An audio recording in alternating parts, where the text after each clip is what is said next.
Hello to you, Jenqui. I like. How are we doing, guys? I'm Foss77 here with Wardy636. Oh, yes, boy. Just doing a dual commentary on Hangar 18, a domination match on the latest map pack. And this just follows on from a gameplay that I put on, and it's the gun for every death challenge, which basically means that every time you die, you switch classes, but you don't just switch classes to one that you want.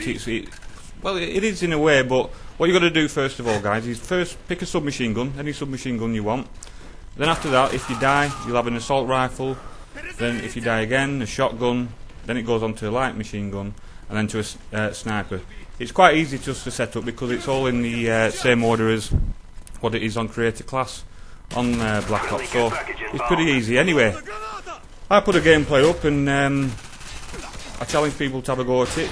Not really a challenge, it's just a bit of fun, you know, with Black Ops possibly getting a bit stale now as we're heading toward Modern Warfare 3. So anyway, Wardy from CoDBattles.com had a go at it, and this is his gameplay. So how did you find it, Wards? Well, to be honest with you, it was really good fun. It was a really good idea of yours. I mean, when you first mentioned it to me, I was like, that's probably quite insane to do, because when you consider it, every class that you change, you're going to play slightly different. You know, you're going to change your play style to every gun that you do. So it was fun, and sometimes it was frustrating, a bit like a double-edged sword, so to speak. But again, you know, like you say, with Black Ops running a bit stale now, this is the type of things, you know, people should be doing, really, try and make the game fun again. I mean, what was your thoughts on it? You had fun when you did yours? Yeah, I thought it was been brilliant. I mean, it was hard. I think the first gameplay that I did was alright, the second one was alright. But what I did was I tried to get a few more gameplays after it, and I just couldn't do it again. But I've not tried it since, so I'm gonna actually try it again. But I know that you tried it with a couple of times on your own, and then you tried it in a party. But I mean, I tried it with a few guys. But what do you think's best? Is it better to do it on your own so that you can go and do what you want, or is it better to play in a party? Well, to answer that question, it's if you play with a party, you know, the guys that you know sometimes, you know, they can hold down, you know, a line across the middle of the map. So a lot of that is knowing you don't have to really check your behind.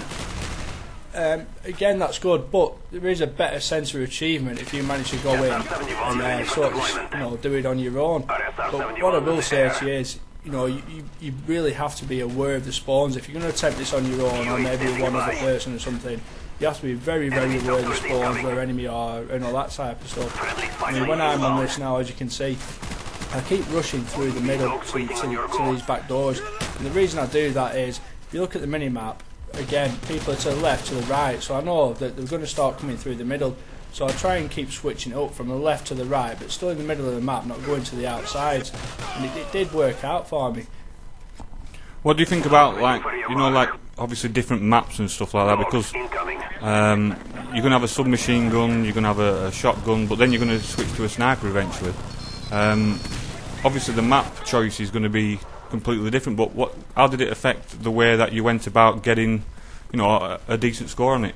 Well, yeah, you're exactly right with the maps. I mean, obviously when you come to like a long range type map like Hazard, you know, you're bound to try and do better with either a single shot rifle or a sniper, and as well a shotgun if you can manage to rush a spawn and get the snipers out of the way. It does vary on the map size. Like I say, every weapon that you end up choosing, it has to change your gameplay dramatically. So obviously, as you see now, I've got the shotgun, so I'm in amongst their spawn. When you have like a submachine gun and stuff, then you're amongst the spawn, but you try and keep the contact distance a bit less. And obviously, it goes again without saying, for the light machine gun, the sniper, you hold back slightly.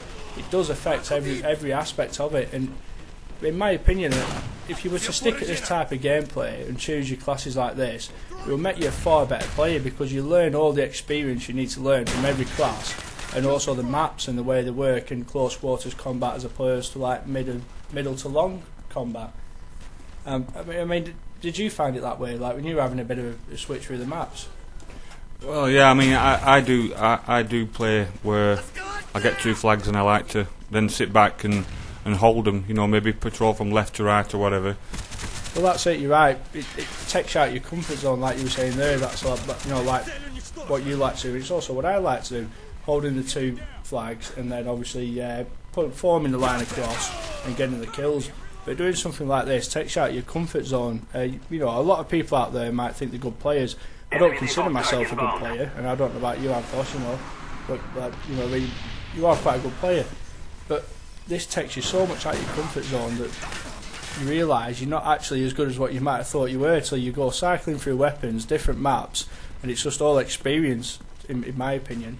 Yeah, I mean, how did you find, because you do have to automatically, as soon as you switch to a new weapon, you do find that you've got to change completely your gameplay. I mean, when I did my first game, I actually forgot to swap weapons, never mind forget to change your gameplay, but you do have to change the way that you think about it. You can't have an MP5 on 1 minute rushing through to the spawns and then switch to a sniper rifle and do exactly the same, obviously, unless you can you're really good at quick scoping or something like that. But how did you find adapting your gameplay to each one? At first it was challenging. Again, it's knowing when to engage in gunfights with certain guns. I mean, at the end of the day, a lot of people run around with, if you're just a guy that rushes with submachine guns or you're a guy that plays to mid-length with an assault rifle, what's quite hard is when you actually start running in, when you did have a submachine gun a minute ago, realising, oh, actually I've got a sniper, I need to try and control this, or try and go about it just slightly different. It does mess with your head quite a bit, to be honest, at first, but once you get used to it, it is, again, like I say, a valuable thing, because you get to learn like the distances of engagement and when you should and shouldn't run away and when you should and shouldn't engage. Again, it is basic stuff, but it's something that I thought I was quite competent at, but then when you start actually playing into it and switching your weapons every death, you realise you're not as good as what you might have thought you was, or it becomes a lot more of a challenge. It really does. I mean, at the end of the day, it's all about fun anyway, isn't it? Because what you bought the game for originally is to have fun, and we don't try and take everything seriously, but if you're playing a professional match, and obviously you won't be doing this sort of thing, you'll be using your FAMASs and your AK-74Us, but all this is, guys, is just a little bit of fun where if you've been playing Black Ops since it first come out and you've got a good few days and you're at 10 to 15 prestige and you're thinking of other things that you can do, it's just something that you can possibly try. And we've got a couple of other things that we've got up our sleeves that we're going to try and hopefully post a few more videos, and it's just having something else to do until Modern Warfare 3 comes out. I mean, again, any guys out there, anybody who wants to come up with any good fun games that you can think of, we're more than willing to try them out. It's at the end of the day, like Anthos says, it's all about having good fun. But anyway, this is Wardy636. Anthos77. Thanks very much, guys, and we'll have a new video for you soon. Cheers. Bye.